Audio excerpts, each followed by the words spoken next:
నమస్తే. లా excellence Telugu current అఫైర్స్కి స్వాగతం. ముందుగా ఇవాల్టి కొటేషన్ చూద్దామండి. యూత్ యొక్క మైండ్స్ని ఎడ్యుకేట్ చేసేటప్పుడు వాళ్ళ యొక్క హార్ట్స్ని కూడా ఎడ్యుకేట్ చేయాలి. ఇంటెలిజెన్స్ మాత్రమే సరిపోదు, ఎంపతి, కంపాషన్ ఇలాంటివన్నీ కావాలి. అవునా? ఫర్ ఎగ్జాంపుల్, బాగా ఎడ్యుకేటెడ్ మైండ్ న్యూక్లియర్ టెక్నాలజీ అన్నిటినీ తయారు చేయగలదు. కానీ దాన్ని ఎలా యూజ్ చేయాలి, దానికి ఒక రైటియస్ పర్పస్ లేకపోతే దాన్ని మిస్యూజ్ చేసే అవకాశం ఉంటుందా, ఉండదా? సో అందుకని ఎడ్యుకేటింగ్ యూత్ యొక్క మైండ్నే కాదు, హార్ట్ని కూడా ఎడ్యుకేట్ చేయాలి.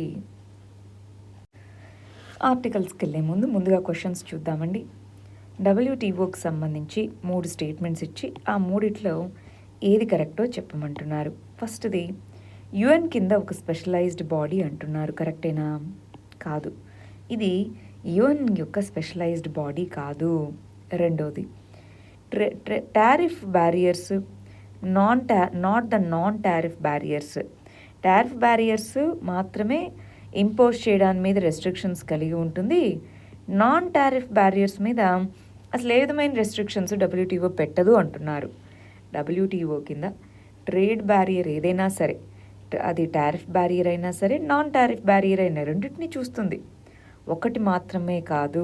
సో అందువల్ల ఆ స్టేట్మెంట్ కూడా తప్పు. మూడోది, ఉరుగ్వే రౌండ్ ఆఫ్ టాక్స్ అనేవి జరిగాయి, దాని ఫలితంగానే ఈ WTO వచ్చింది అంటున్నారు. కరెక్టేనా? ఎస్ఆర్ను మరాకేష్ అనే అగ్రిమెంట్, మరకాష్ అగ్రిమెంట్ అనే దాని కింద ఇవి ఉరుగ్వే రౌండ్ ఆఫ్ టాక్స్ అంటారు. ఈ టాక్స్ తర్వాత మరాకేష్ అగ్రిమెంట్స్ కింద ఇది ఫామ్ అయింది. సో ఇక్కడ ఇచ్చింది కరెక్టేనా? మరి ఉరుగ్వే రౌండ్, ఎస్. సో మూడోది కరెక్టే, అందువల్ల ఆన్సర్ D అవుతుంది. చూడాలి, స్టేట్మెంట్స్ చాలా జాగ్రత్తగా చదవాలి. చాలామంది 2,3 ఆన్సర్ అనుకున్నారు. రెస్ట్రిక్షన్స్ ట్రేడ్ బ్యారియర్స్ మీదే కాదు, non tariff barriers, tariff non tariff రెండింటి మీద ఉంటుందండి. సో రెండోది తప్పు, 3 మాత్రమే కరెక్ట్. రెండోది చూడండి, జెనెటికలీ మోడిఫైడ్ యానిమల్స్, వీటికి సంబంధించి ఈ క్రింద వాటిలో ఏవి అప్లికేషన్స్? థెరపాటిక్ అంటే ట్రీట్మెంట్, ప్రోటీన్స్ అంటే ప్రోటీన్స్, ఎంజైమ్స్ ఇలాంటి వాటిని ఈ జెనెటికలీ మోడిఫైడ్ యానిమల్స్లో ప్రొడ్యూస్ చేయొచ్చా లేదా? ఫర్ ఎగ్జాంపుల్, పిగ్స్లో ఇన్సులిన్ని ప్రొడ్యూస్ చేయడం ఇంతకుముందు చేసేవాళ్ళు కదా. సో అది జెనెటికలీ మోడిఫైడ్ వాటిలో చేయొచ్చు. ఆర్గాన్ హార్వెస్టింగ్, మనం రీసెంట్గానే హార్ట్ డొనేట్ చేయడం జరిగింది. పిగ్ నుంచి, పిగ్లో ప్లేస్ గ్రో అవ్వబడ్డ హార్ట్ని తీసుకెళ్ళి హ్యూమన్లో ప్లేస్ చేశారు. లివర్ కూడా ట్రాన్స్ప్లాంట్ అదే పద్ధతిలో చేశారని చదువుకున్నాం. సో ఇది కూడా దాని అప్లికేషనే. బయోఫోర్టిఫికేషన్ అంటే ఫర్ ఎగ్జాంపుల్ మీట్ ఉందండి, చికెన్లోనో లేదా బీఫ్ ఏదైనా సరే మీట్ ఉంది. సో అందులో మనము ఉండే ఫ్యాట్ కంటెంట్కి న్యూట్రిషన్ యాడ్ చేయొచ్చు. మామూలుగా ప్లాంట్స్లో న్యూట్రిషన్ని యాడ్ చేస్తూ ఉంటాం, బయోఫోర్టిఫికేషన్ అంటాం. ఇప్పుడు మరి యానిమల్స్లో కూడా అంటే జీన్ మాడిఫై చేస్తే దాన్నైనా జెనెటిక్ మాడిఫికేషన్ అనేది. సో ఆ జీన్ మాడిఫికేషన్ ద్వారా మనకు కావాల్సిన క్వాలిటీనైనా మనం తీసుకొని రావచ్చు. సో బయోఫోర్టిఫికేషన్ చేయొచ్చు. జీనోప్లాంటేషన్ అంటే ఆర్గాన్స్ని ఒక మ్యామల్ నుంచి ఇంకొక మ్యామల్లోకి ప్లేస్ చేయడం. అంటే ఫర్ ఎగ్జాంపుల్ పిగ్ నుంచి హ్యూమన్స్కి, అంటే ట్రాన్స్ప్లాంటేషన్ అంటే హ్యూమన్ ఆర్గాన్స్ని వేరే మ్యామల్స్కి సంబంధించిన వాటిలోకి ట్రాన్స్ప్లాంట్ చేయడము అని. సో ట్రాన్స్ప్లాంటేషన్ అన్న ఇక్కడ మీకు ఇచ్చిన సెకండ్ ఆప్షన్ రెండూ సేమే, మిమ్మల్ని కన్ఫ్యూజ్ చేయడానికి అలా ఇవ్వడం జరిగింది. ప్లస్ ఆ పాయింట్ మీరు తెలుసుకోవాలి, ట్రాన్స్ప్లాంటేషన్ అనే దానికోసం ఇవ్వడం జరిగింది. మరి 4 కరెక్టే కదా, ఆన్సర్ D. చాలామంది ఈ 2 క్వశ్చన్స్కి తప్పుగా ఆన్సర్ ఇచ్చారండి కమెంట్లో పోస్ట్ చేసిన వాళ్ళలో. సో మీరు పోస్ట్ చేస్తూ ఉంటే నాకు అర్థమవుతుంది మీరు ఎలా ఆలోచిస్తున్నారు ఏంటి అని. దాన్ని బట్టి నేను ఎక్స్ప్లెనేషన్ ఇంకా క్లియర్గా ఇవ్వడానికి ప్రయత్నిస్తాను. సరేనా? అందరూ ఎవ్రీడే డైలీ క్వశ్చన్స్కి ఆన్సర్స్ పోస్ట్ చేయండి. మెయిన్స్ కూడా నేను ఒక 10-12 ఆన్సర్స్ వరకు ఇవాళ ఎవాల్యుయేట్ చేయబోతున్నాను. చాలామంది రాశారు, చూద్దాం. రైట్. సో ఒకటో దానికి ఆన్సర్ D, రెండో దానికి కూడా ఆన్సర్ D. సరే, నిన్న మన వాళ్ళు లాస్ట్ వీడియో కింద దేవస్ యాంథ్రిక్స్ డీల్ అంటే ఏంటో చెప్పండి అని అడిగారండి. మనం చాలాసార్లు డిస్కస్ చేసుకున్నాం. దేవస్ అనేది ఒక కంపెనీ, మల్టీమీడియా కంపెనీ, వీడియోస్ ఇవన్నీ చేసే కంపెనీ అనమాట. యాంథ్రిక్స్ అనేది డిపార్ట్మెంట్ ఆఫ్ స్పేస్ కింద ఉండే గవర్నమెంట్ కంపెనీ. సో ఈ మన శాటిలైట్స్ని లాంచ్ చేసినప్పుడు దాని నుంచి సర్వీసెస్ శాటిలైట్స్ ద్వారానైనా మనకి డిష్ టీవీలు ఇలాంటి స్ట్రీమింగ్ ఇవన్నీ నడవాలంటే కూడా దీని నుంచి జరుగుతాయి. సో అందుకని మాకు స్పెక్ట్రమ్ శాటిలైట్ సర్వీసెస్ ప్రొవైడ్ చేయండి అని ఇది వచ్చింది.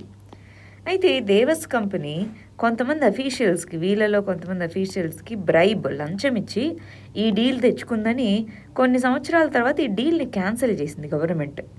మీరు ఇష్టం వచ్చినట్టు చెప్పా పెట్టకుండా ఎలాగ దీన్ని క్యాన్సిల్ చేస్తారు డీల్ని అని చెప్పి వీళ్ళు ఇంటర్నేషనల్గా కొన్ని ట్రిబ్యునల్స్ ఉంటాయి వాటికి వెళ్ళారు. వాళ్ళు అన్నారు, అవును మీరు ఇష్టం వచ్చినట్టుగా ఎలా క్యాన్సిల్ చేస్తారు అని. క్యాన్సిల్ చేసినందుకు ఇన్ని సంవత్సరాలు 2011లో క్యాన్సిల్ చేశారు. ఇన్ని సంవత్సరాలు డిలే చేసినందుకు ఇండియన్ గవర్నమెంట్ ఇంత అమౌంట్ దేవస్ అనే కంపెనీకి చెల్లించాలి అన్నారు. ఇండియన్ గవర్నమెంట్ చూద్దాంలే అన్నట్టుగా ప్రవర్తిస్తుంటే వీళ్ళు సరే నీ ఆస్తులు ఉన్నాయి కదా వేరే వేరే దేశాల్లో అవి అమ్ముకుంటాను అని ఇండియన్ గవర్నమెంట్ని బెదిరించింది. మనమేం ఉలకలేదు పలకలేదు. దాంతో ఇండియన్ గవర్నమెంట్కి సంబంధించిన ఎయిర్పోర్ట్స్ అథారిటీ ఆఫ్ ఇండియా ఇవన్నీ గవర్నమెంట్ కంపెనీలు ఎయిర్ ఇండియా వీటి యొక్క ఆస్తుల్ని జప్తు చేసుకోవడం మొదలుపెట్టింది కెనడాలో. అయితే కొంత మాత్రమే జప్తు చేసుకోవాలని కెనడా కోర్టు చెప్పింది. అది మొన్నటి వరకు జరిగిన విషయం అన్నమాట. దేవస్ అనేది ఒక కంపెనీ ఇండియాలో ఇన్వెస్ట్ చేసింది. ఆ ఇన్వెస్ట్మెంట్ని సడన్గా క్యాన్సిల్ చేసినందుకు వాళ్ళలాగా ఇంటర్నేషనల్లా ట్రిబ్యునల్స్కి వాటికి వెళ్ళారనమాట. మన first issue polity, art and కల్చర్కి సంబంధించి. పంజాబ్లో జరగాల్సిన ఎన్నికలు ఫిబ్రవరి 14న జరగాల్సి ఉంటే దాన్ని 20వ తేదీకి పోస్ట్ పోన్ చేశారు అంటున్నారు.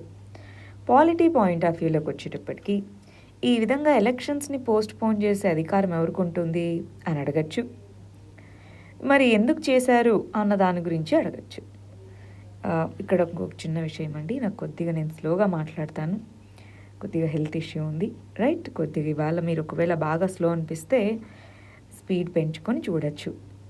సరే, మరి ఎలక్షన్ నోటిఫికేషన్ ఇచ్చేది, ఎలక్షన్ డేట్స్ని అనౌన్స్ చేసేది, ఒకవేళ ఏదైనా కారణం కొద్దీ ఎలక్షన్ కమిషన్ కనుక జెన్యూన్ రీజన్ ఉంది అనుకుంటే ఆ రాష్ట్రానికి సంబంధించినటువంటి చీఫ్ ఎలక్టోరల్ ఆఫీసర్ వీళ్ళందరికీ రిప్రజెంటేషన్ ఇస్తే ఎలక్షన్ కమిషన్ ఆఫ్ ఇండియా అనేది పోస్ట్ పోన్ కూడా చేస్తుందన్నమాట.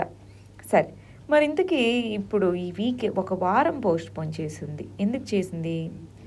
గురు రవిదాస్ బర్త్ యానివర్సరీ. గురు రవిదాస్ అనే ఆయనకు సంబంధించిన బర్త్ యానివర్సరీ ఉంది. ఆ వీక్ అనేది పిలిగ్రిమేజ్ అంటే మరి పంజాబీ ప్రాంతంలో వాళ్ళు వారణాసి ఇక్కడికి పిలిగ్రిమేజ్ వెళ్తారు. సో అప్పుడు చాలామంది ఓట్ అనేది చేయడానికి కుదరకపోవచ్చు. అందుకోసం మరి ఈ ప్రాంతానికి ఈ టైంలో వారం రోజులు పోస్ట్ పోన్ చేయండి అన్నట్టుగా అడగడం జరిగింది. అసలు ఇంతకీనా గురు రవిదాస్ ఎవరు, అంత ఇంపార్టెన్స్ ఎందుకు ఇచ్చారు? గురు రవిదాస్ భక్తి సెయింట్. మనకి హిస్టరీలో వెరీ ఇంపార్టెంట్ అండి. హిస్టరీ, ఆర్ట్ అండ్ కల్చర్ చదివేటప్పుడు భక్తి మూమెంట్, సూఫీ మూమెంట్ అని చదువుతాం. మరి ఆ భక్తి మూమెంట్, సూఫీ మూమెంట్లో ఇవి సోషియో రిలీజియస్ రిఫార్మ్ మూమెంట్సే కదా. వాటిలో భక్తి మూమెంట్లో రవిదాస్ అనే గురు అనే భక్తి లీడర్ అన్నమాట. సరే, ఆయనకు సంబంధించిన ఇంపార్టెంట్ విషయాలు చూద్దాం. చూడండి, రవిదాస్ జయంతి అనే దాన్ని మాఘ పూర్ణిమ రోజున జరుపుకుంటారు. మాఘమాసంలో జరుపుకుంటారనమాట. 14th సెంచరీకి సంబంధించిన సెయింట్, భక్తి రిఫార్మర్. సో వారణాసిలో కాబ్లర్ అంటే చెప్పులు కుట్టే వాళ్ళ ఫ్యామిలీ. సో కాబ్లర్ ఫ్యామిలీలో జన్మించినట్టుగా చెప్తారు. సో ఆయన యొక్క బిలీఫ్ ఏంటి అంటే ఒకటే దేవుడు, ఎవరి మీదను బయాస్ అనేది ఉండదు, దేవుడు ఒక్కడే అని చెప్పడము, రిలీజియస్ పోయమ్స్ అనేవి రచించడము, అది ఆయన యొక్క ఇదన్నమాట. కాస్ట్ సిస్టమ్ అబాలిష్ చేయాలి అని, బ్రాహ్మణికల్ సొసైటీ అనే నోషన్ని, మన సొసైటీ అనేదే బ్రాహ్మణికల్ సొసైటీ అనే దాన్ని అపోజ్ చేయడం జరిగింది. ఆయన డివోషనల్ సాంగ్స్ అనేవి భక్తి మూమెంట్ టైంలో చాలామందిని ఇన్స్పైర్ చేశాయి. ఆయన యొక్క 41 పోయమ్స్ వరకు గురు గ్రంథ సాహిబ్, సిక్కులకి పవిత్రమైన టెక్స్ట్ అయినటువంటి గురు గ్రంథ సాహిబ్లో యాడ్ చేయడం జరిగింది. చూడండి, ఈ ఆది గ్రంథ్ అని కూడా పిలుస్తారు దాన్ని, గురు గ్రంథ సాహిబ్నే ఆది గ్రంథ్ అని. సో దాన్ని పాటు పంచవాణి అని అంటారు ఆయన యొక్క పోయమ్స్ యొక్క మొత్తం కంపైలేషన్ని. ఆ రెండిట్లోనూ ఆయన యొక్క పోయమ్స్ వాటి కంపైలేషన్ అనేది ఉంది. సరే, మరి ఈయన ఫేమస్ సెయింట్ అని చెప్పాం కదా, రామానంద అనేటటువంటి గురువు, ఆయనకు గురువుగా రామానందని చెప్తారు. సో భక్తి సెయింట్ ఈయన కబీర్ మనకు తెలుసు కదా, కబీర్ భక్తి సెయింట్ ఈయన కూడా. సో భక్తి సెయింట్ అయిన కబీర్ యొక్క కాంటెంపరీగా, రామానంద యొక్క డిసైపుల్గా చెప్తారు. మీరాబాయి ఈయన యొక్క డిసైపుల్గా, రవిదాస్ యొక్క మీ డిసైపుల్గా చెప్తారు. సో ఆయన బేగంపుర అంటారు. బేగంపుర అంటే ఒక సిటీ, ఏ విధమైన బాధలు ఇవేమీ లేనట్టు, ఏ విధమైన కాస్ట్ క్లాస్ ఇవేవి మ్యాటర్ కానట్టు, ఆ విధమైనటువంటి ఆ పొజిషన్కి చేరాలి అనేదన్నమాట. అంటే ఓవరాల్గా కాస్ట్ ఈక్వాలిటీస్ని తగ్గించాలి, అన్ని వర్ణాలు వర్గాలు ఒకలే, దేవుడికి వీళ్ళు వేరే వాళ్ళు వేరే అని ఉండదు, అందరూ కూడా కాస్ట్ క్లాస్ అనేవి మ్యాటర్ కాదు అనేది రవిదాస్ యొక్క ఆయన యొక్క ఓవరాల్ ఫిలాసఫీ అన్నమాట. మరి చాలామంది దళిత్స్, షెడ్యూల్డ్ క్లాస్కి సంబంధించిన షెడ్యూల్డ్ కాస్ట్ కమ్యూనిటీ వారణాసికి ఈ టైంలో పిలిగ్రిమేజ్ వెళ్తారు. ఇప్పుడు ఈ పార్టీలన్నీ ఏం చెప్తున్నాయి చూడండి, మీరు పిలిగ్రిమేజ్ వెళ్తుంటే మేమే పోస్ట్ పోన్ చేయించాము అని ఓట్స్ కోసం మళ్ళీ దీన్ని కూడా వాడుకోవాలని చూస్తున్నారు, అది వేరే విషయం. బట్ జనరలీ ఇది art and culture point of వ్యూలో అసలు ఆయన ఎవరు, ఆయన కాంట్రిబ్యూషన్ ఏంటి, పాలిటీ పాయింట్ ఆఫ్ వ్యూలో ఎవరికి అధికారం ఉంటుంది పోస్ట్ పోన్ చేయడానికి అంటే ఎలక్షన్ కమిషన్కి. నెక్స్ట్ ఇష్యూ ఇంటర్నేషనల్ రిలేషన్స్కి సంబంధించింది. ఇద్దరు ఇండియన్స్, ఒక Pakistani person UAE United Arab Emirates యొక్క ట్యాంకర్ బ్లాస్ట్లో చనిపోయారు అని చెప్తున్నారు. యుఏఈ అనే దేశం ఇదిగోండి ఈ ప్రాంతంలో ఉంది. సో అసలు ఎవరు దీన్ని బ్లాస్ట్ చేయడం జరిగింది? యెమెన్ అనే ప్రాంతం. ఇక్కడ మనం మ్యాప్ గమనించి చూస్తే ఇది గల్ఫ్ ప్రాంతం అనుకుంటే ఇదంతా సౌదీ అరేబియా, ఇది యెమెన్ అనే దేశం, ఇది ఒమాన్ అనే దేశం. ఈ యెమెన్ అనే దేశంలో కాన్ఫ్లిక్ట్ జరుగుతూ ఉంది. ఇక్కడున్న రెబల్స్ పేరు హౌతీ అని పిలుస్తారు. సో ఈ హౌతీ అనే రెబల్స్ మేమే అటాక్ చేశామో, డ్రోన్ ఉపయోగించి యుఏఈకి సంబంధించిన ట్యాంకర్స్ మీద మేమే అటాక్ చేశామని చెప్తున్నారు. మనకి ఒమాన్ పైన, సౌదీ అరేబియా పైన, సిరియా ఇలా ఎన్నో ప్రాంతాల మీద డ్రోన్ అటాక్స్ అనేవి జరిగాయి. అంటే ఇప్పుడు అటు నాన్ స్టేట్ యాక్టర్స్ అయిన టెర్రర్ గ్రూప్స్కి, ఇటు దేశాలు కూడా వాళ్ళ వార్లో డ్రోన్స్ని ఎక్కువ ఉపయోగిస్తున్నాయి. ఇలాంటి గ్రూప్స్ కూడా డ్రోన్స్ని ఎక్కువ ఉపయోగిస్తున్నాయి. డ్రోన్స్ యొక్క రోల్ పెరుగుతూ ఉంది. సరే, అది మనం చూద్దాం. ఇప్పుడు ప్రస్తుతానికి ఈ హౌతీ అనే వాళ్ళు ఎవరు? యెమెన్లో వివిధ వర్గాలుగా అక్కడున్న సమాజం చీలిపోవడం. హౌతీ అనేటటువంటి వాళ్ళు ఎవరైతే గ్రూప్ ఉందో వాళ్ళకి ఇక్కడ ఇరాన్ యొక్క సపోర్ట్ ఉంది. మరి వీళ్ళకి వ్యతిరేకంగా ఉన్నటువంటి గవర్నమెంట్ ఏదైతే ఉందో దానికి సౌదీ అరేబియా సపోర్ట్గా ఉంది. ఇరాన్, సౌదీ అరేబియాకి ఈ ప్రాంతంలో ఆ రెండింటికి కాన్ఫ్లిక్ట్ అనమాట. అందుకని ఎక్కడ గొడవ జరిగినా ఒకళ్ళకి సపోర్ట్ చేస్తే వాళ్ళ అపోజిట్ గ్రూప్కి ఇంకొకరు సపోర్ట్ చేస్తూ వెళ్తారు. సో అలా హౌతీ ఈ రెబల్స్ అనే వాళ్ళు మేము యుఏఈ మీద అటాక్ చేసామన్నారు. ఎందుకు? యుఏఈ, సౌదీ అరేబియా కలిసి మరి యెమెన్ అనేటటువంటి దేశం ఏదైతే ఉందో దాని మీద డ్రోన్ అటాక్స్ ఇవి చేపడుతూ ఉన్నాయన్నమాట. వార్ లాంటి సిచ్యువేషన్కి వెళ్ళాయి. అందుకని దీని మీద మేమే స్ట్రైక్ చేశాము అన్నట్టుగా వీళ్ళు చెప్పడం జరిగింది. హౌతీ అనే రెబల్ ఎవరు, యెమెన్ అనే కంట్రీ ఎక్కడుంది, ఇవి ఒకసారి చూసుకుంటాం. నెక్స్ట్ ఇష్యూ ఇంటర్నేషనల్ రిలేషన్స్కి సంబంధించింది. చూడాలి, మన prime minister world economic forum యొక్క మీటింగ్లో మాట్లాడుతూ ఇండియా అనేది వరల్డ్ మొత్తము పాండమిక్ని డీల్ చేయడంలో, పాండమిక్ నుంచి బయటికి రావడంలో హెల్ప్ చేస్తుంది వ్యాక్సిన్స్ని కల్పించడం ద్వారా అని చెప్తున్నారు. WHO యొక్క సెక్రటరీ జనరల్ మాట్లాడుతూ ఇదిగో ప్రతి ఒక్కళ్ళు, ప్రపంచంలో ఉండే ప్రతి ఒక్కళ్ళు వ్యాక్సినేషన్ వేసుకునేదాకా ఈ పాండమిక్ నుంచి మనం బయటికి రాలేమని చెప్పారు. సరే, ప్రస్తుతానికి ఈ వరల్డ్ ఎకనామిక్ ఫోరం యొక్క సమ్మిట్ ఏంటి, దానికి సంబంధించిన విషయాలు ఏంటో చూద్దాం. ఇది WHO మీటింగ్ కాదండి, వరల్డ్ ఎకనామిక్ ఫోరం యొక్క మీటింగ్. దాంట్లో వీళ్ళ రిప్రజెంటేటివ్స్ పార్టిసిపేట్ చేశారంతే. సరే, అసలు ఈ మీటింగ్ ఏంటో చూద్దాం. వరల్డ్ ఎకనామిక్ ఫోరం అనేది ఇంటర్నేషనల్గా నాన్ గవర్నమెంటల్ ఒక లాబియింగ్ ఆర్గనైజేషన్, గవర్నమెంట్ది కాదు. జెనీవా, స్విట్జర్లాండ్లో దీని హెడ్ క్వార్టర్స్ ఉంది. దీన్ని 1971లో ఫౌండ్ చేయడం జరిగింది. 10,000 కంపెనీస్ వరకు దీంట్లో మెంబర్స్. కంట్రీస్ యొక్క రిప్రజెంటేటివ్స్ కూడా వెళ్తుంటారు. But predominantly private sector representation అన్నమాట. యాన్యువల్గా మీటింగ్ని కండక్ట్ చేస్తుంది. దేవోస్ అజెండా సమ్మిట్ అని స్విట్జర్లాండ్లో, ఇది స్విస్లోనే కదా ఇది హెడ్ క్వార్టర్స్ ఉంది. అందుకని స్విట్జర్లాండ్లో ప్రతి సంవత్సరము మీటింగ్ని కండక్ట్ చేస్తుంది.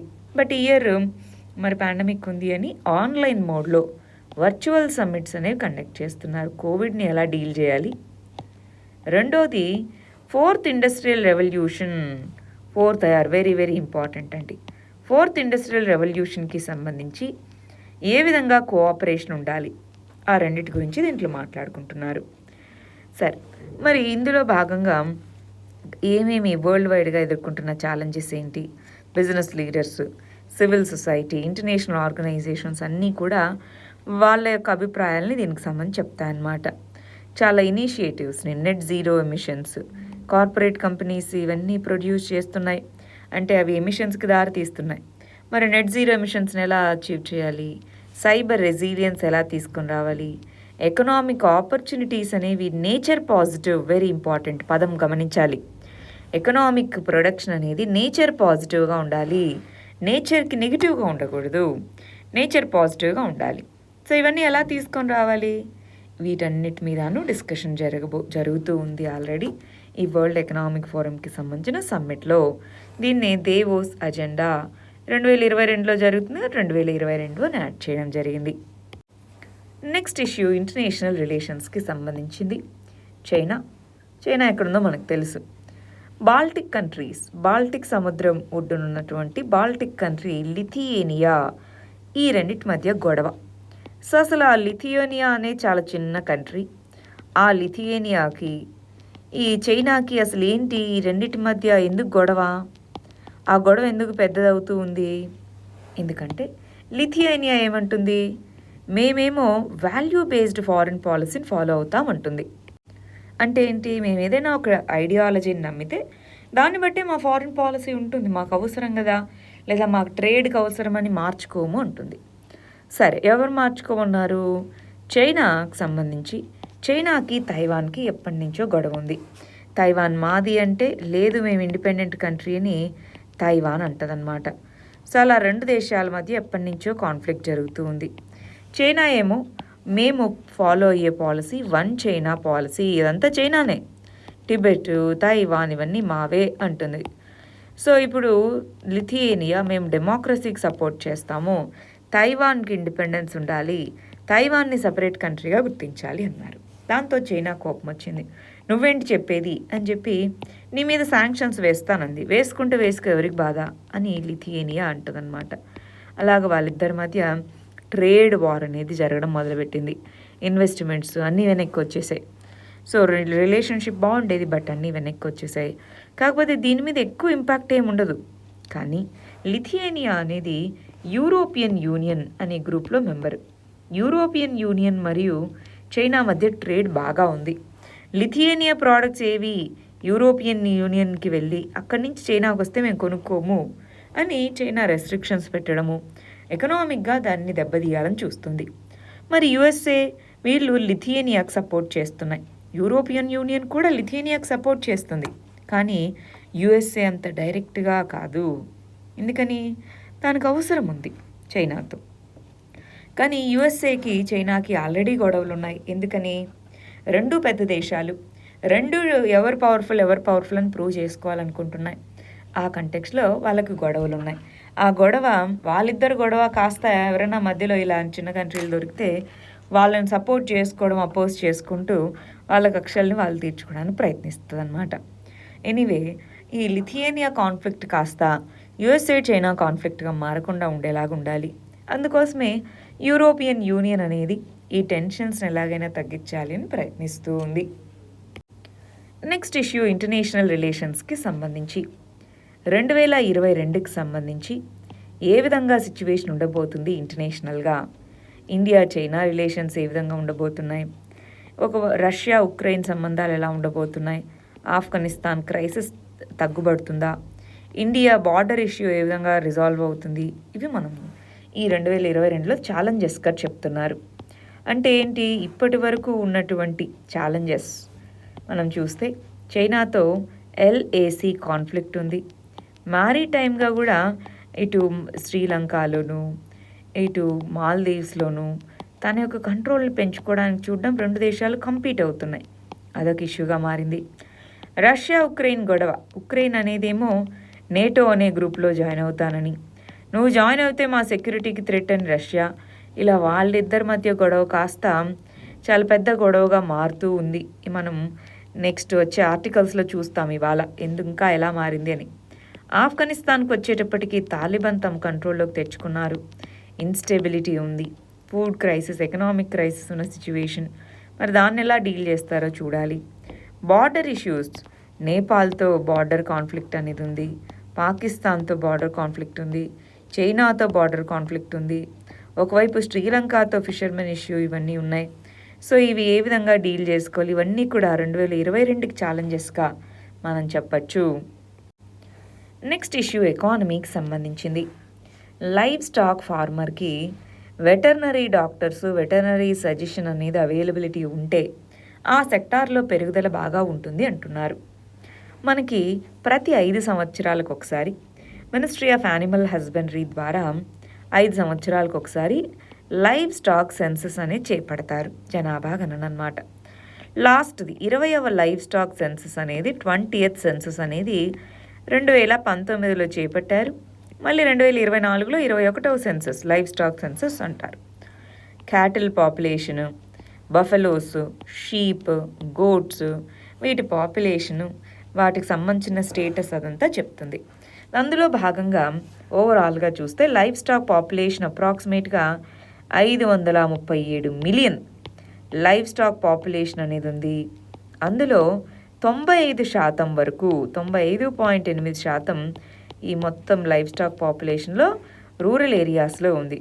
ఆ రూరల్ ఏరియాస్లో అందరూ మనకి ఇండస్ట్రియల్ ఫార్మింగ్ అంటారు. న్యూజిలాండ్, ఆస్ట్రేలియా వీటిలో ఏం చేస్తారంటే కొన్ని వేలాది ఆవులు లేదా బర్రెలు ఇలాగా ఒకే చోట పెంచుతారు. మనకు అలా కాదు, ఇంటికి కొన్ని, అలాగా డీసెంట్రలైజ్డ్గా ఉంది. ఈ యానిమల్ హస్బెండరీ రంగం అనేది ఎంతోమందికి ఉపాధి, లైవ్లీహుడ్ని ప్రొవైడ్ చేస్తుంది, అవునా కాదా? కోళ్ళ పెంపకం కానివ్వండి, బర్రెలు వాటి ద్వారా వచ్చే మిల్క్ కానివ్వండి, లైవ్లీహుడ్, ఎస్పెషల్గా రూరల్ ఏరియాలో విమెన్ ఎంపవర్మెంట్ జరుగుతుంది. ప్లస్ ఇన్కమ్, ఫార్మింగ్కి సంబంధించి సబ్స్టిట్యూట్ లేదా ఆల్టర్నేటివ్ ఇన్కమ్. ఎందుకు? పంట ఇవాళ వేస్తే 4 నెలలకు చేతికి వస్తుంది, ఆ మధ్యలో ఇన్కమ్ ఇదే కదా. సో యానిమల్ హస్బెండరీ రంగం అనేది చాలా చాలా ఇంపార్టెంట్. ఎక్స్పోర్ట్స్ పెరుగుతాయి, అవునా కదా అండి? సో ఎక్స్పోర్ట్స్కి ఇది important. Women empowerment, livelihood, employment, alternative income అనేది ఇస్తుంది. ఇది రూరల్ ఓవరాల్గా అగ్రికల్చర్తో లింక్ అయి ఉంటుంది, దీని నుంచి వచ్చే మాన్యూర్ ఇదంతా. సో అందువల్ల ఇంపార్టెంట్.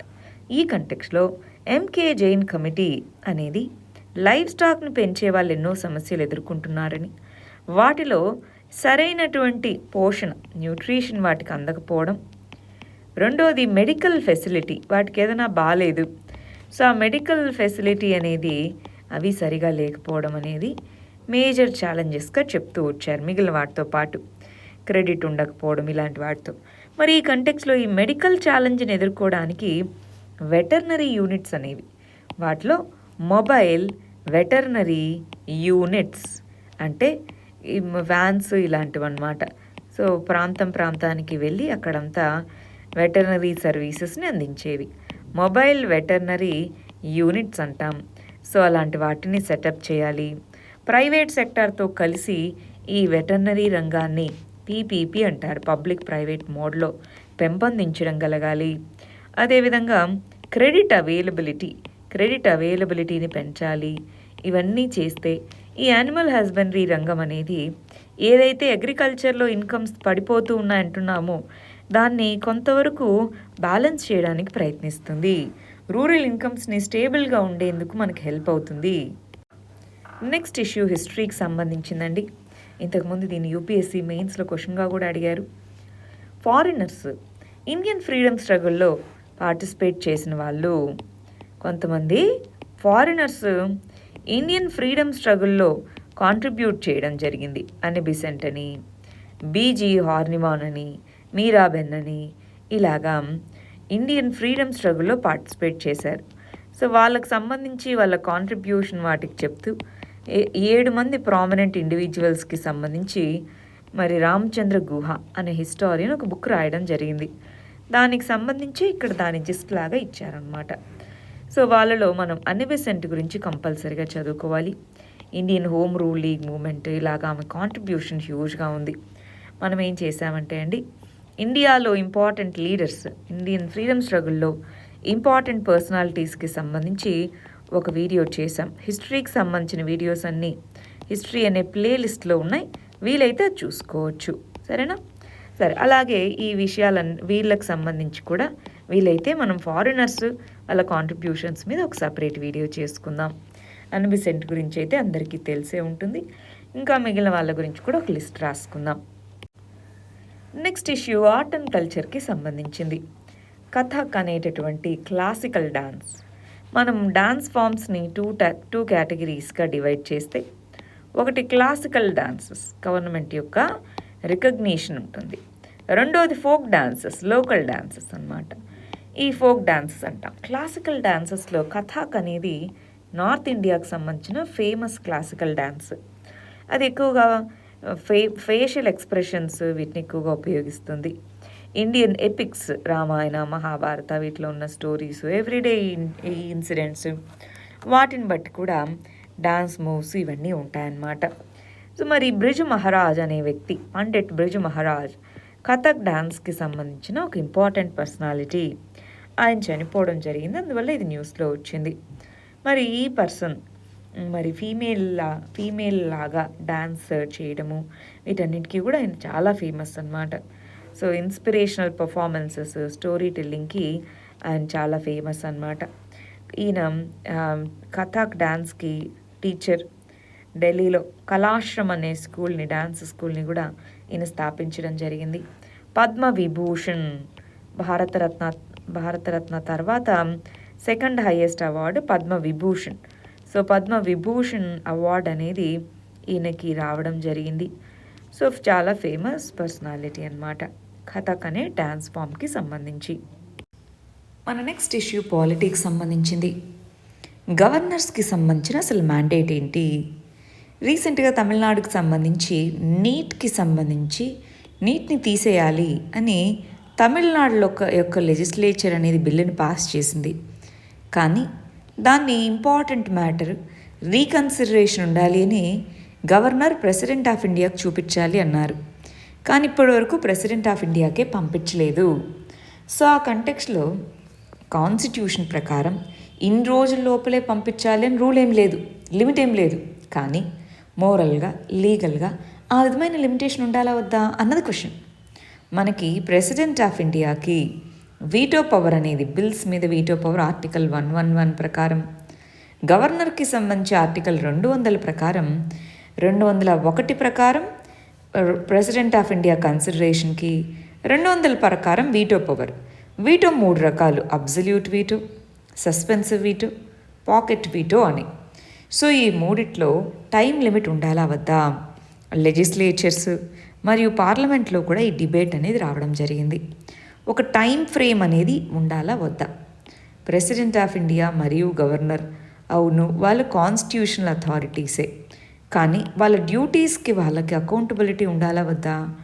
అందుకోసం ఈ టైం ఫ్రేమ్ ఉండాలి అన్నది చాలామంది అడుగుతున్నటువంటిది. మరి టైం ఫ్రేమ్ని ఇంట్రడ్యూస్ చేయాలంటే కాన్స్టిట్యూషనల్ అమెండ్మెంట్ తీసుకొని వచ్చి ఆ తర్వాతే దాన్ని ఇంట్రడ్యూస్ చేయగలగాలి. చాలా సందర్భాల్లో ఇలా గవర్నర్ ఆమోదించకను ఇలాగ చాలా బిల్స్ పెండింగ్లో ఉన్నాయి. సో టైం ఫ్రేమ్ అనేది ఎందుకు సెట్ చేయకూడదు అనేది ఒక క్వశ్చన్గా మారింది. నెక్స్ట్ ఇష్యూ సైన్స్ అండ్ టెక్నాలజీకి సంబంధించింది. 12 నుంచి 14 సంవత్సరాల వయసు గ్రూప్ వాళ్ళకి మార్చ్ నుంచి వ్యాక్సినేషన్ స్టార్ట్ చేస్తాము అన్నట్టుగా చెప్తున్నారు. ముందు మనకి 45 ఇయర్స్ అబవ్ ఉన్న వాళ్ళకి స్టార్ట్ చేస్తారు, ఆ తర్వాత 18+ అన్నారు, ఇప్పుడు 15+ ఉన్న వాళ్ళకి, ఇంకిప్పుడు 12+ నుంచి నెక్స్ట్ కొన్ని మంత్స్లో అంటున్నారు. వీటికి సంబంధించి డెసిషన్ తీసుకునేది ఎవరు? National Technical Advisory Group on Immunization. ఇది ఒక అడ్వైజరీ గ్రూపు. ఇండిపెండెంట్ ఎక్స్పర్ట్స్ అనే వాళ్ళు ఉంటారు. వ్యాక్సిన్స్, వాటికి సంబంధించిన సైడ్ ఎఫెక్ట్స్, దాని రిలేటెడ్ డేటా, ఎఫికసీ, ఆ డేటాని పరిశీలించి గవర్నమెంట్కి, మినిస్ట్రీ ఆఫ్ హెల్త్కి రికమెండేషన్స్ ఇస్తారన్నమాట. దాని ప్రకారం వ్యాక్సినేషన్ అనేది ప్రస్తుతానికి 15 నుంచి 17 ఏజ్ గ్రూప్ ఉన్న వాళ్ళకి ఏదైతే ఇస్తున్నామో అడల్ట్ వ్యాక్సినేషన్ కాకుండా అడోలసెంట్స్ అంటారు, ఈ ఏజ్ గ్రూప్లో ఫాస్ట్గానే మూవ్ అవుతూ ఉంది. ప్రతి ఒక్కరికి వ్యాక్సిన్ అందించాలన్నదే మా లక్ష్యం అని చెప్తూ 12+ ఉన్న వాళ్ళకు కూడా వ్యాక్సిన్స్ అందిస్తామన్నట్టుగా చెప్తున్నారు. నెక్స్ట్ ఇష్యూ ఇంటర్నేషనల్ రిలేషన్స్కి సంబంధించి. జీ జిన్పింగ్ మన చైనా యొక్క ప్రెసిడెంట్ వరల్డ్ ఎకనామిక్ ఫోరంలో మాట్లాడుతూ కోల్డ్ వార్ మెంటాలిటీ అది వద్దు అని చెప్తున్నారు. కోల్డ్ వార్ మెంటాలిటీ అంటే ఏంటి?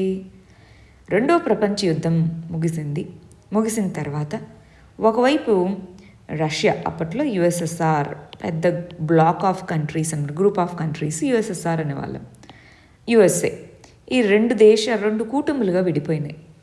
సో వాళ్ళ యొక్క ఐడియాలజీస్, వాళ్ళ ఏ విధంగా వాళ్ళ యొక్క ఎకానమీ, సొసైటీ ఆర్గనైజ్ అయ్యింది అనే దాన్ని బట్టి యుఎస్ఎస్ఆర్ కమ్యూనిజం అనే దాన్ని పాటించడం మొదలు పెడితే యుఎస్ఏ లిబరల్ డెమోక్రసీ.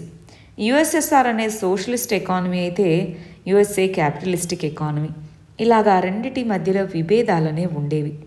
దీంతో మధ్యలో ఏదైనా కంట్రీలో గొడవ జరిగితే వీళ్ళు ఇంటర్వ్యూన్ అయ్యేవాళ్ళు. ఫర్ ఎగ్జాంపుల్ క్యూబా, వియత్నాం, ఇలా చాలా దేశాలు. ఇప్పుడు మళ్ళీ లిథియేనియా లాంటి కంట్రీస్, వీటిలో ఏదన్నా వచ్చినప్పుడు వీళ్ళు ఇన్వాల్వ్ అవ్వడము. సో ఇట్లా గొడవలు అనేవి జరుగుతూ ఉన్నాయి.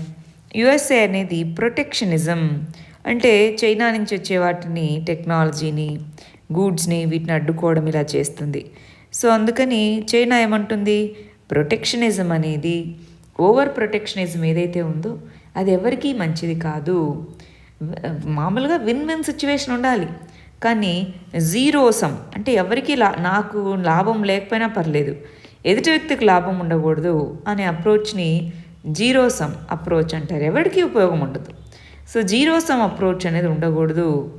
మరి ఏ కంట్రీ కూడా ప్రొటెక్షనిజము, డీగ్లోబలైజేషన్ ఇలాంటి ఐడియాలజీస్ ఒకవైపు, బుల్లీయింగ్, హెజిమోనీని చూపించాలని ఇంకొక వైపు ఇలా ప్రయత్నిస్తున్నా అది ఎవరికీ మంచిది కాదు.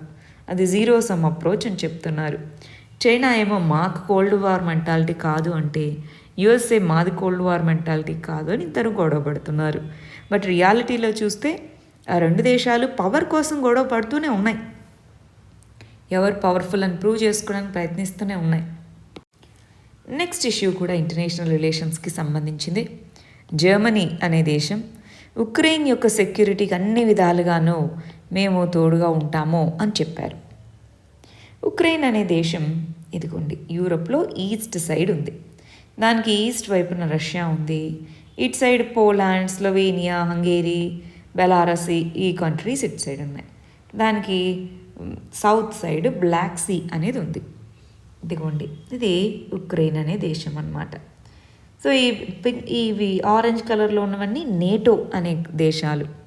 నేటో అంటే నార్త్ అట్లాంటిక్ ట్రీటీ ఆర్గనైజేషన్, అదొక సెక్యూరిటీ గ్రూపింగ్. యుఎస్ఏ, కెనడా వీటన్నిటితో కలిపి ఏర్పాటైన సెక్యూరిటీ గ్రూపింగ్. ఉక్రెయిన్ మేము కూడా జాయిన్ అవుతామంటుంది. మీరు జాయిన్ అవుతే అసలు ఆ నేటో ఫామ్ చేసింది రష్యాకి వ్యతిరేకంగా. మరి రష్యాకి సెక్యూరిటీకి థ్రెట్ కదా, అందుకని రష్యా ఒప్పుకోలేదు. 2014 నుంచే గొడవ జరుగుతూ ఉంది. ఈ డోన్బస్ ఈ ప్రాంతాల్లో మాకు ఇండిపెండెన్స్ కావాలని ఉక్రెయిన్లో గొడవ పడుతున్నాయి. క్రీమియా అనే ప్రాంతం, ఇక్కడ ఎన్నికలు రెఫరెండం నిర్వహించాము, వాళ్ళు మాతో ఉంటాము అని అన్నారని రష్యా ఆ ప్రాంతాన్ని తీసేసుకుంది. ఇలాగ అక్కడ బాగా గొడవలు జరుగుతున్నాయి. పైన నార్డ్ స్ట్రీమ్ అనే ఒక గ్యాస్ పైప్ లైన్ వెళ్తుంది బాల్టిక్ సీ గుండా. సో దాన్ని కూడా ఆపేస్తాము మీరు ఉక్రెయిన్ కనుక ఏమన్నా చేస్తే అని యూరోపియన్ కంట్రీస్ చెప్పడం, ఇలా చాలా గొడవలు అయితే ఉన్నాయి. ఈ కంటెక్స్లో ఈ రెండు పదాలు మనం బాగా జాగ్రత్తగా నేర్చుకోవాలి. ఒకటి నార్మాండీ ఫార్మెట్, రెండోది మిన్స్క్ ప్రోటోకాల్ అనేది. నార్మాండీ ఫార్మెట్ అంటే దీన్నే నార్మాండీ కాంటాక్ట్ గ్రూప్ అని, లేదా నార్మాండీ 4 అని, ఇలా వివిధ పేర్లతో పిలుస్తారు. జర్మనీ, రష్యా, ఉక్రెయిన్, ఫ్రాన్స్ కలిసి ఈస్టర్న్ ఉక్రెయిన్ ప్రాంతంలో డోన్బస్ అన్నామా, ఈ ప్రాంతంలో జరుగుతున్న సివిల్ వార్ని ఎండ్ చేయడం కోసం వాళ్ళు ఆ గ్రూప్ని ఫామ్ చేశారు 2014లో.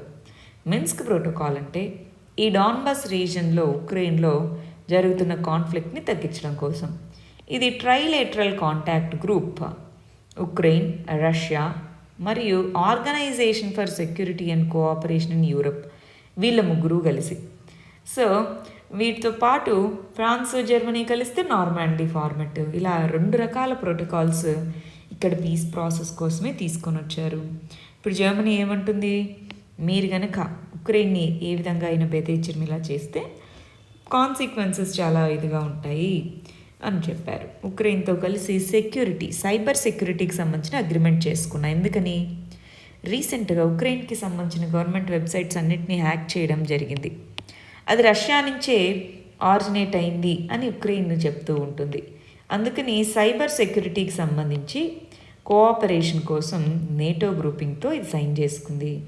ఓవరాల్ కంప్లీట్ సెక్యూరిటీ గ్రూపింగ్లో మెంబర్ కాలేదు. దాంతోపాటు యూరోపియన్ యూనియన్ కంట్రీస్, కొన్ని నేటో కంట్రీస్ రష్యాతో టాక్స్ జరుపుతున్నాయి, ఎందుకు పీస్ఫుల్గా ఉండాలి ప్రాంతము అని. సో సైమల్టేనియస్గా అటు రష్యాతో పీస్ఫుల్గా ఉండడం కోసం, ఇటు ఉక్రెయిన్కి సెక్యూరిటీని ప్రొవైడ్ చేయడం కోసం ఇక్కడ అగ్రిమెంట్స్ అనేవి చేసుకుంటూ ఉన్నారు. నెక్స్ట్ ఇష్యూ జాగ్రఫీకి సంబంధించింది. సునామీ. టోంగా అనే ఐలాండ్లో సునామీ అనేది రావడం జరిగింది. దాని యొక్క ఇంపాక్ట్ని అసెస్ చేస్తున్నాం అంటున్నారు. టోంగా ఎక్కడుంది, ఇది ఆస్ట్రేలియా, ఇది న్యూజిలాండ్, ఇది ఇక్కడ టోంగా ఐలాండ్స్ అన్నమాట. టోంగా ఐలాండ్స్ అనేది ఒక్క కంట్రీ కాదు, వివిధ రకాల ఐలాండ్స్ యొక్క గ్రూప్ అన్నమాట. హుగా టోంగా, హుంగా తపావి అనేవి ఐలాండ్స్ వాల్కనోస్ ద్వారా ఏర్పడినవి. ఇక్కడ మనకి పసిఫిక్ రింగ్ ఆఫ్ ఫైర్ అంటాం. పసిఫిక్ రింగ్ ఆఫ్ ఫైర్ అంటే పసిఫిక్ మహాసముద్రం చుట్టూ ప్లేట్స్ అంటే పటలాలు, భూపటలాలు అంటాం. ఆ భూపటలాలు అనేవి చీరి ఉన్నాయి, మిగిలిన ప్రాంతాల్లో ఉన్నాయి, కానీ ఇక్కడ గ్యాప్స్ ఎక్కువగా ఉన్నాయి. సో ఈ ఉండడం వల్ల ఈ ప్రాంతం మొత్తంలో వల్కనోస్ వస్తాయి.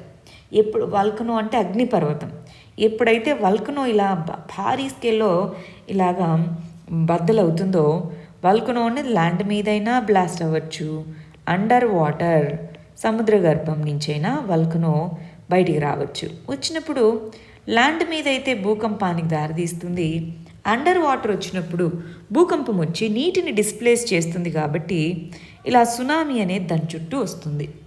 ఇప్పుడు ఈ టోంగా ఐలాండ్స్ న్యూజిలాండ్, ఆస్ట్రేలియాకి ఇలాగా పసిఫిక్ సముద్రంలో ఉన్న ఐలాండ్స్, అక్కడ ఈ వల్కనిక్ ఎరప్షన్ వల్ల సునామీ అనేది సంభవించింది.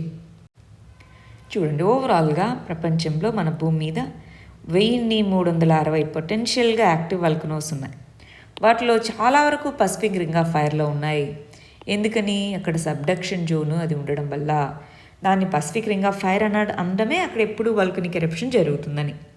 సో ఈ టోంగాలో 1,00,000 మంది పాపులేషన్ అనేవాళ్ళు ఉన్నారు.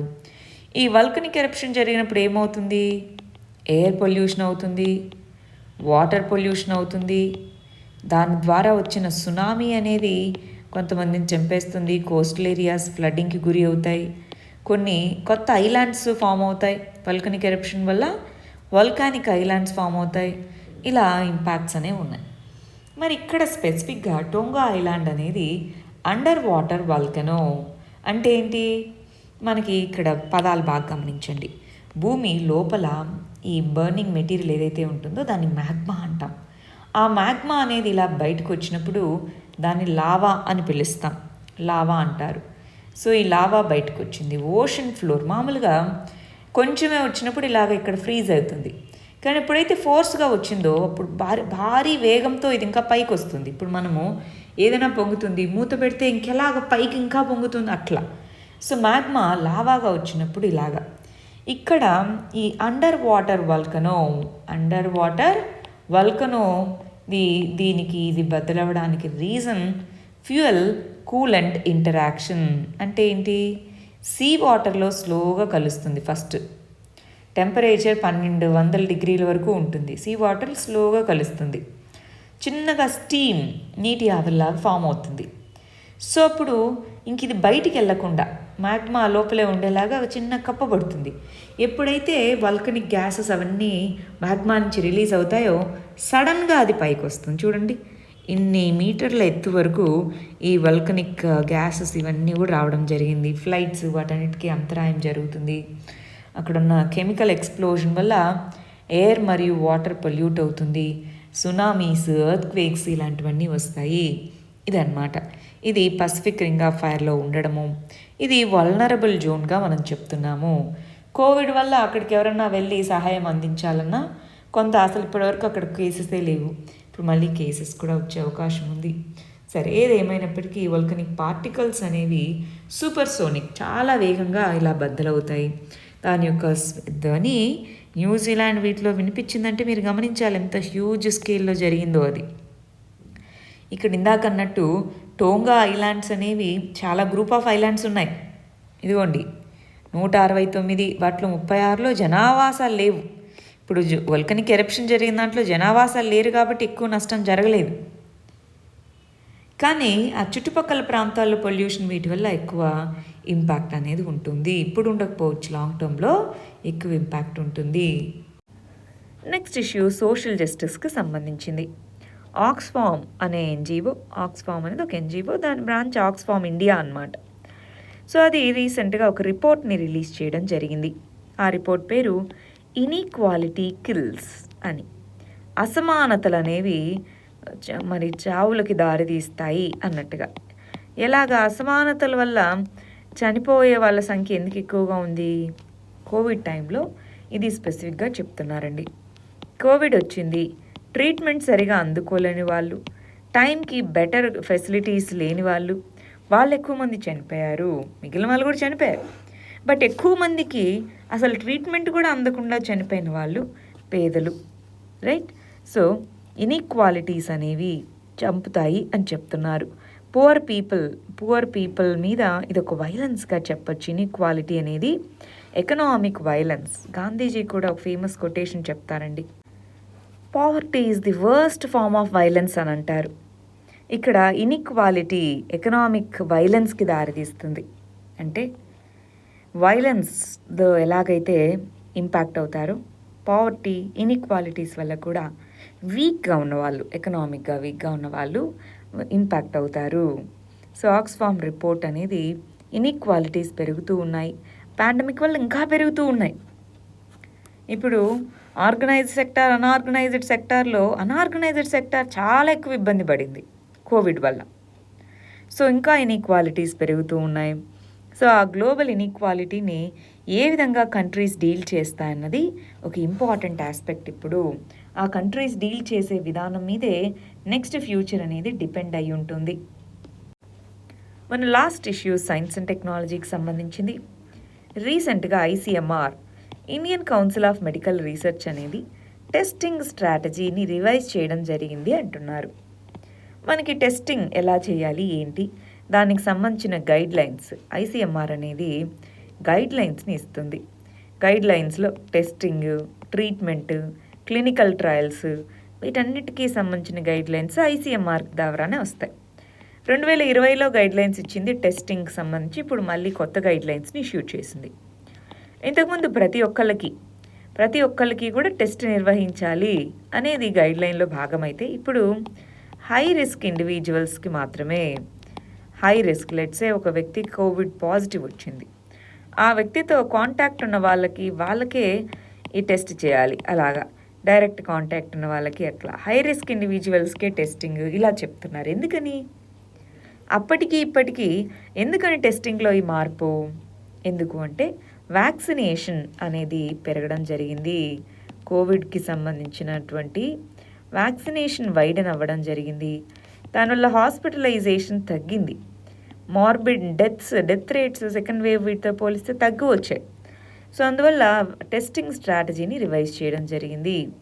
ICMR ఓన్లీ టెస్టింగే కాదు, testing strategy, treatment strategy, clinical trials ఎలా కండక్ట్ చేయాలి, బయోమెడికల్ రీసెర్చ్కి సంబంధించినటువంటి స్టాండర్డ్స్ని, గైడ్లైన్స్ని ICMR ఇస్తుందన్నమాట. సరే, మనం లాస్ట్ 3-4 సెషన్స్లో ఇచ్చిన క్వశ్చన్స్కి మనం వాళ్ళ ఆన్సర్స్ రాసారా, ఎలా రాసారా చూద్దాం. యాంటీ డిఫెక్షన్ లాని ఎక్స్ప్లెయిన్ చేయండి. ఏ విధంగా అది డిఫెక్షన్ని డిస్కరేజ్ చేసింది, డిఫెక్షన్ని తగ్గించాలనుకుంది కానీ అది ఫెయిల్ అయింది, ఎలానో చెప్పండి అంటున్నారు. యాంటీ డిఫెక్షన్ లా, దాని యొక్క పరిధి ఎంతవరకు, దానిలో ఉన్న ప్రాబ్లమ్స్, దీని మీద మీరు ఎక్కువ రాయాలండి. దీన్ని ఇంకొద్దిగా ఎలాబరేట్ చేయండి, ఎగ్జాంపుల్స్ రాయండి, రైట్? ఫర్ ఎగ్జాంపుల్ తమిళనాడులో కానీ ఇలాగ రకరకాల ఎగ్జాంపుల్స్ ఉంటాయి కదా. ఇంకొకటి, ఎప్పుడైనా ఇలాంటివి రాసేటప్పుడు సుప్రీంకోర్టు జడ్జిమెంట్స్ కనుక మీరు రాసుకుంటే మీ ఆన్సర్లో వాల్యూ అడిషన్ చాలా బాగుంటుంది. సరేనా? సో దానికోసం మనం 50 ఇంపార్టెంట్ సుప్రీంకోర్టు జడ్జిమెంట్స్ అనే వీడియో చేశాం, అది ఒకసారి చూసుకోండి. సరే, నెక్స్ట్ క్వశ్చను, ఎలక్షన్స్ అనేవి డెమోక్రసీని స్ట్రెంగ్తెన్ చేయాలి కానీ థ్రెట్గా ఉండకూడదు, కమెంట్ చేయండి అంటున్నారు. సో ఎలక్షన్స్, వాటి యొక్క ఇంపార్టెన్స్, మరి ప్రస్తుతం ఉన్నటువంటి ప్రాబ్లమ్స్, ఎలక్షన్ వ్యవస్థ అనేది ఏ విధంగా ప్రాబ్లంగా ఉంది. ఇక్కడ మీరు అన్నీ జనరల్గా రాస్తున్నారండి, పాయింట్స్ ఎగ్జాంపుల్స్తో రాయాలి. ఎక్కడెక్కడ ఏమేం జరుగుతున్నాయి, political divisions, social divisions, caste వైజ్గా divisions, class wise divisions, communal violence, regional ఇలాగవన్నీ మీరు కొన్ని ఎగ్జాంపుల్స్తో రాయాలి కదా. ఎలక్షన్స్లో ఏ విధంగా సోషల్ డివిజన్స్ తీసుకొని వస్తున్నారన్నది మీరు రాయాలి స్పెసిఫిక్గా. నెక్స్ట్, యాంటీ డిఫెక్షన్ లాని ఎక్స్ప్లెయిన్ చేయండి, ఏ విధంగా అది ఫెయిల్ అయిందో చెప్పండి అంటున్నారు. యాంటీ డిఫెక్షన్ లాని ఎక్స్ప్లెయిన్ అన్నాం కదా, అప్పుడు మీరు దీనికి ఒక 3-4 మార్కులు ఉంటాయి. సో దాన్ని ఎక్స్ప్లెయిన్ చేయాలి, దాంట్లో ప్రొవిజన్స్ ఏంటి దాన్ని ఎక్స్ప్లెయిన్ చేయండి. నెక్స్ట్, అది ఎందుకు ఫెయిల్ అయింది ఇక్కడ రాస్తున్నారు. ఇందాక అన్నట్టు ఎగ్జాంపుల్స్తో రాయండి, ఎక్కడెక్కడ ఏమేమి ఉన్నాయి, 1-2 చాలు. సో 2 ఎగ్జాంపుల్స్ అలా రాస్తే బాగుంటుంది. ఏం చేయాలి అన్నది మీరు షార్ట్గా రాయాలి. షార్ట్గా మీరు ఏం చేయాలన్న దానికి షార్ట్ ఆన్సర్లో పెట్టుకోండి.